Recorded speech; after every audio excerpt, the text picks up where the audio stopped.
Para mahasiswa sudah bergerak menuju gedung DPR di Senayan untuk melakukan demonstrasi, menyampaikan aspirasi, menyampaikan kekesalan yang udah ditumpuk ya selama bertahun-tahun.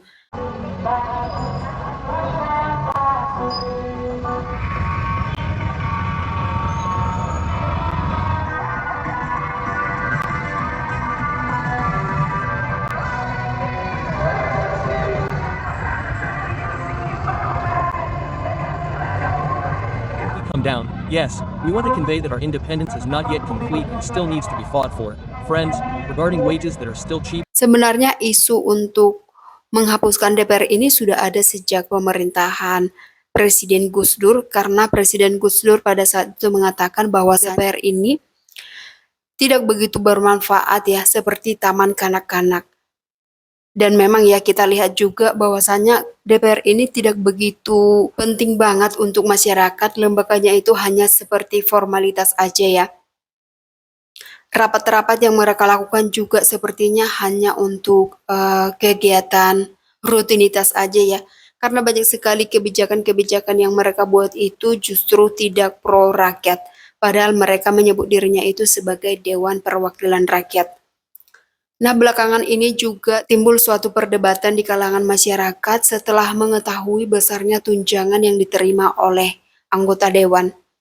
Tunjangan yang mereka terima itu hampir 100 juta per bulannya. Tapi kalau kita teliti lebih lanjut ya, tapi buat kalian yang pernah menonton Krisdayanti saat membeberkan berapa penghasilan sebagai anggota dewan, justru sebenarnya lebih dari 100 juta yang bisa diperoleh per bulannya. Setiap tanggal 1, 16 juta ya, tanggal 5, 59 juta kalau nggak salah. Oke, Ya, sangat dana baik. aspirasi kita itu setiap reses kita 450 juta. Itu Berapa kali dalam setahun? 5 kali dalam setahun kita juga harus menyerap aspirasi, artinya di setiap 20 titik setiap hari. Artinya saya upayakan semaksimal mungkin. Jadi yang dibeberkan belakangan hari ini sebenarnya itu hanya sebagian kecil yang bisa diterima oleh DPR. Jadi bayangkan di tengah situasi ekonomi yang sulit banget ini, DPR justru berfoya-foya. Bahkan ada salah satu anggota dewan yang mengatakan tunjangan rumah 50 juta itu sangat kecil. Harusnya 78 juta. Itu menurut salah satu anggota dewan. Bayangkan ya. Untuk tunjangan aja harusnya mereka mengatakan 78 juta. Jadi bayangkan ya, 78 juta seharusnya yang mereka targetkan untuk tunjangan rumah. Jadi mereka menganggap 50 juta itu masih sangat kecil.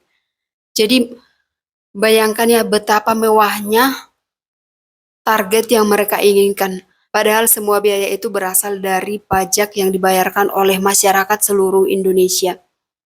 Dan bukan hanya itu aja ya, ada salah satu tunjangan yang menurut saya sangat unik banget, sangat aneh banget, yaitu tunjangan PPh 21.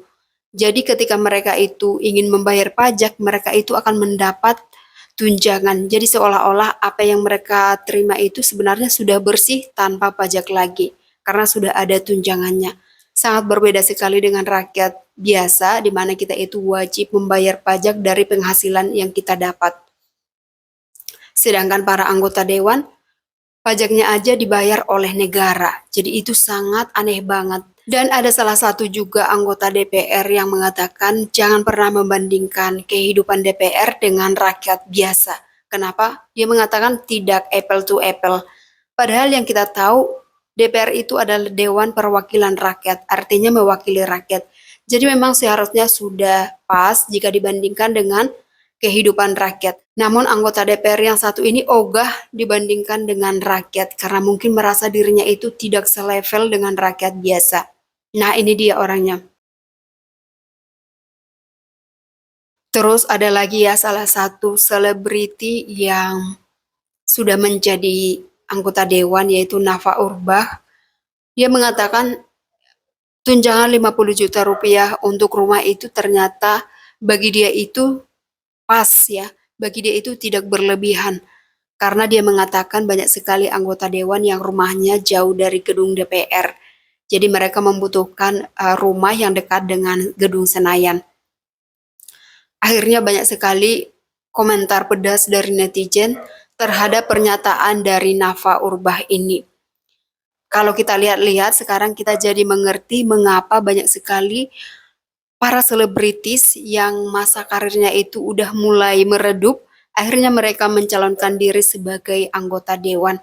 Karena ternyata penghasilannya itu sangat luar biasa, ditambah lagi dengan ketika mereka nanti pensiun, mereka akan mendapatkan pensiun seumur hidupnya. Jadi bayangkan ya, kalau misalnya dia hanya bertugas atau menjalani masa jabatan selama 5 tahun, setelah selesai 5 tahun, dia akan mendapatkan uang pensiun. Nah, dari situ jangan heran mengapa banyak sekali selebriti sekarang ini yang menjadi anggota DPR. Bahkan ada yang suami istri menjadi anggota DPR. Seperti Astrid Kuya, Uya Kuya. Mereka suami istri jadi DPR ya. Kemudian Ahmad Dhani dan Mulan Jamila juga suami istri jadi DPR. Juga ada seperti Once, Komeng, Denny Cagur, terus siapa lagi ya, Pasha Ungu, Eko Patrio, Perel Bramasta, dan beberapa lagi yang mungkin tidak bisa saya sebutkan. Jadi jangan heran banyak sekali orang yang berlomba-lomba menjadi anggota dewan untuk menikmati fasilitas, untuk menikmati tunjangan-tunjangan yang sangat luar biasa yang bisa mereka dapatkan. Padahal kalau kita tahu tunjangan maupun gaji-gaji yang mereka dapatkan itu berasal dari APBN, di mana APBN ini adalah kumpulan dari semua pajak yang berhasil dihimpun dari seluruh Indonesia. Jadi ini sangat tidak fair untuk masyarakat ya. Seandainya Indonesia ini negara kaya, mungkin masuk akal jika mereka itu mendapatkan tunjangan yang besar. Tapi yang kita tahu Indonesia ini negara berkembang yang mungkin sudah mengarah ke negara miskin. Karena angka kemiskinan dan juga pengangguran di Indonesia itu sudah semakin bertambah. Namun Presiden Prabowo mengatakan angka pengangguran sudah semakin berkurang. Entah data dari mana dia mendapatkan itu, karena justru nyatanya kita lihat pengangguran itu semakin bertambah, kriminalitas semakin bertambah, tapi apa yang Presiden sampaikan justru sebaliknya ya. Kita tahu bahwa data itu bisa aja dimanipulasi untuk menyenangkan hati Presiden. Tapi kenyataan di masyarakat kita sendiri yang lebih tahu. Nah, akibat banyaknya kebijakan-kebijakan dari pemerintah yang sangat memberatkan rakyat, yang tidak adil bagi rakyat, membuat masyarakat udah muak banget sampai-sampai melakukan demonstrasi pada tanggal 25 Agustus ini di gedung DPR ya, untuk menyatakan kekesalan, kemarahan akibat rakusnya para pejabat terhadap uang rakyat ini. Namun kalau kita lihat, seperti Ketua DPR Puan Maharani juga sebenarnya tidak begitu mengerti dengan kondisi masyarakat ini ya.